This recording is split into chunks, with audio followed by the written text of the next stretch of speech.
So we're going to wrap it up and give 1 minute closing. In the 1 minute closing, our last question, just so you know, was focused on the environment. There was a recent study that was just released by the University of Maryland, and so we encourage you to look into that study.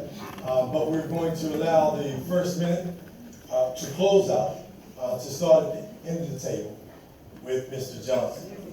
Following that, we'll have our illustrious president of NAACP, Bob Ross, come up and have some closing remarks, and we have a few announcements.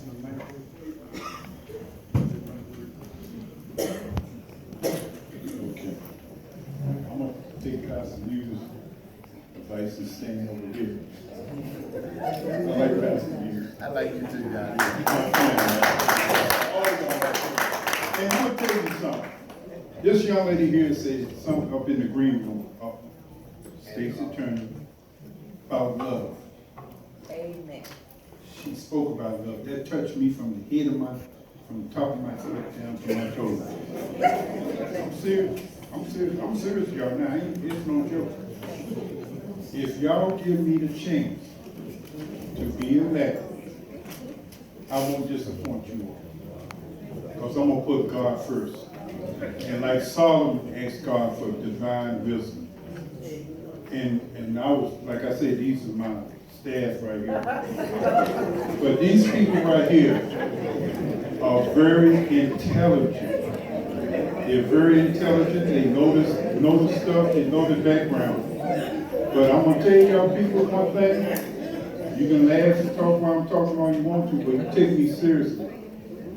Individually seek the Lord, because when He comes, we got to be ready. Thank you.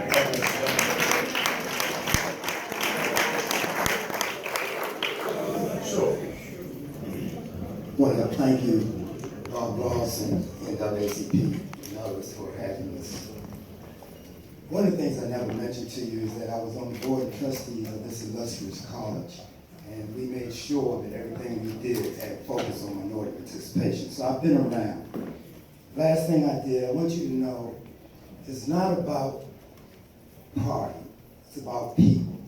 I didn't change over to Republican until approximately a year ago, when I've tried everything for 20, 30 years, working in the Democratic Party. All those changes that I told you about, I made them as a Democrat. The last thing I did was spend thousands of dollars of my own money to get rid of the last vestige of their control, which was the ballot. So I put one out that had different people inside with the same thing they had outside to stop us from acting like padlocks go. So I have been working for you. Think about it. Policy and people. I am the one that will stand up for you. I have guts, folks. You know, I used to jump out of airplanes, 82nd Airborne Division. I have guts. And nobody in this system controls me. And that's why they also had a fear of what I would do, because I was no dummy and I had my own money, so I could fight. So what I want you to do is just think about changing. You can vote in the general for Jerry Mathis. Thank you so much. Thank you, Mr. Mathis. Accept. Thank you very much for your time this evening. I really appreciate your patience. As an executive and analyst and activist in my community for the last 35 years, I bring a wealth and breadth of experience to the office of county executive. I've been a nonprofit executive, a national philanthropic leader, and of course a member of Congress. I wasn't given anything. I wasn't given one job to get another job to get another job. And nobody tapped me on the shoulder and said, run for county executive. And I haven't been running for county executive for 8 years. But I want to represent you as the county executive of Prince George's County to focus on innovation, development, education, and accountability so that we can realize our dreams. I'm going to enter the office totally unbound by the ties of developers and outsiders who have too long controlled the destiny of Prince George's County. Who gets jobs, who gets contracts, even who runs for office. I'm going to be prepared on day one to make the tough decisions that you need to be made as county executive, and I'm going to be fearless about doing it. And you know what? Some of that is not going to make the old guard happy. I've been supported by working people, and I'm proud of that. They chose me because just like Shirley Chisholm, I'm not going to be bought, and I'm not going to be bossed. Thank you. And I'll support development in our county when it works for businesses, our neighborhoods, and our communities. Mr. Thompson. This evening has been great. Can you hear me? I don't know. Can you hear me? Yeah, this evening has been great, and I appreciate your attention today. I think we all want Prince George's County to be a more safe, more vibrant, a more productive place to live, work, and raise a family, as well as to do business. And we owe it to the seniors, and we owe it to the kids to be rated AAA in all aspects of life: public safety, senior care, health and recreation, housing and community development. I want to be elected county executive because I believe it's time for us to make a shift, a paradigm shift. I think the county executive is just that, an executive. I've been executive for 35 years, a successful executive at the federal level and the private sector level, and also on the state and local level. I think we need that kind of shift in our leadership here. And I think we need to have an inclusionary prosperity strategy, not one that alienates those that may have done some things improper in the past, but one that opens up the doors so new people can have a seat at the table. And that's important. That's an important. Thank you, everyone in attendance tonight. Tonight we've heard a lot about being patient. There's been a lot of patting on the back and ideal of just holding on for a little while longer. But in ACP and other civil rights organizations, we all know, we hear that old adage about justice delayed being justice denied. As long as we continue to play games with our children in these schools, we're denying them justice in the school. We heard people run to the media saying, get rid of Dr. Maxwell. Well, we know Rashawn Baker started this mess. Why not say that him resign, the board members he appointed resign, Dr. Maxwell resigned, and all of those executive staff under Dr. Maxwell resign. And as long as we don't get our community and law enforcement together, we're denying our public the justice they deserve also. And as long as we don't uplift our brothers and sisters that are in deep despair right now, we're also denying them economic justice. We have to make sure that we understand that there is civil rights work that still needs to be done, and I don't care how you look at it, it's unfinished business. When Dr. King gave his mountaintop speech, I'm sure he had no idea of a place like Prince George's County where we have what we have and we're doing what we're doing to each other. So we need to make sure that we understand we need to build bridges among each other. We need to uplift this county. Stop pointing your fingers, but do the right thing and stop saying down the road we'll do it. That's what we've been told, and if we continue to do it, we'll be no worse than that line crap in the White House right now. So we need to make sure that we do the right thing and build bridges. My name is Billy Bridges, and I build bridges, not walls. Thank you, Mr. Bridges. Senator Meeks.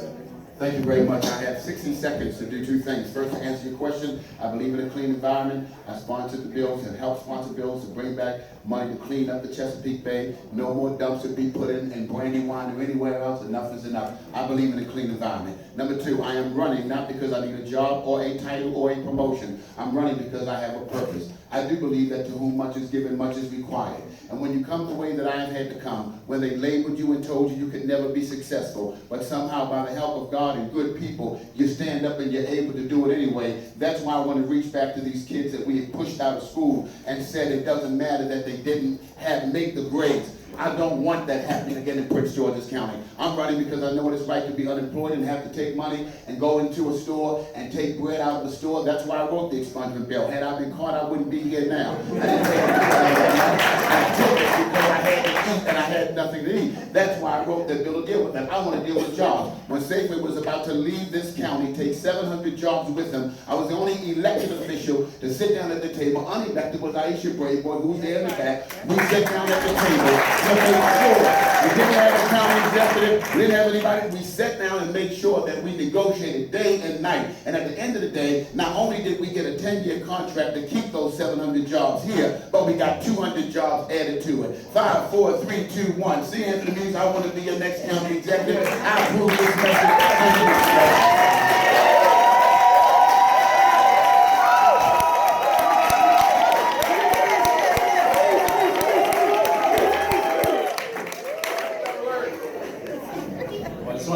NAACP for having this debate. Thank you, Mr. Ross. To answer the environmental question, I think it starts with enforcing our own laws. How many companies and polluters use this place as a dumping ground? Because they know we don't chase them. dumping in our forests, dumping in our waterways. I think you have to get serious about even monetizing that. Find the mess out of that person and that company, make an example out of them. I'm not a traditional candidate. I'm 37 years old, and when I left the Obama administration, President Obama was very clear. It's not over. Get involved. And for 37 years, 36 of them, I lived here in Prince George's County. Again, first in my family to graduate high school because of the grace of God, some great public school teachers, and a great family, some of who are here tonight. And I need to be clear about that because, again, tearing each other down doesn't do anything about the increasing hunger rate. That's right. Doesn't do anything about the war on drugs that's coming back with this new administration. They're not kidding. Doesn't do anything about Donald Trump being very serious about reducing the administrative state. How many feds live in this county? I keep in touch with my former colleagues from DOJ and AmeriCorps. Forced retirement, buyout, pushing them to the door. How do you like our new FBI headquarters? 10 years planning for that. Gone. We can't continue to pretend like everything's okay. And again, the tidal waves I talked about that are coming this year, next year, immigration issues, war on drugs, the structural deficit that this county faces, where's that money coming from? Not your property taxes. Thank you. So all right, well, I'm Paul Montero. I hope to have your consideration on June 26th. Thank you. First, to say thank you to the NAACP and to the Municipal Association for hosting tonight. I also want to thank all of you, and most especially want to say thank you to my family, my mother and father and my sister and my daughter are here tonight. For those of you who all know, this is a labor of love for all of us. This is not easy, 14 hours a day, 7 days a week we're working, but we do it because we love and believe in our county. I came to you in 2010 to ask you for an opportunity when nobody had ever heard of me. I had 2% name recognition, no money, and you know what? And by the way, nobody had ever heard of me. But you gave me an opportunity, and I did exactly what I promised. I told you that I would oversee a criminal justice system that worked for you and not against you. We've done that at a time where we have reduced violent crime by 50% in 7 years, all at the same time that we have kept kids in school and we've given second chances where it was appropriate. I'm coming back to you again today to ask you for yet another opportunity to continue to deliver to Prince George's County the dreams that we know are possible for all of us to fulfill Prince George's County's potential. I say this to you, I stand on my record tonight. I stand on my record, and you know what else? My parents raised me white, and guess what? Not only is my record good, but so is my name. I have led you with dignity, and I have led you with highest integrity. And I promise you, you know what? And that will never change. My father told me something important. In this life, you get two things that you must protect with everything you have: your time and your good name. I will continue to represent you. If God is willing, I will be your next county executive. And I thank you so much for the opportunity.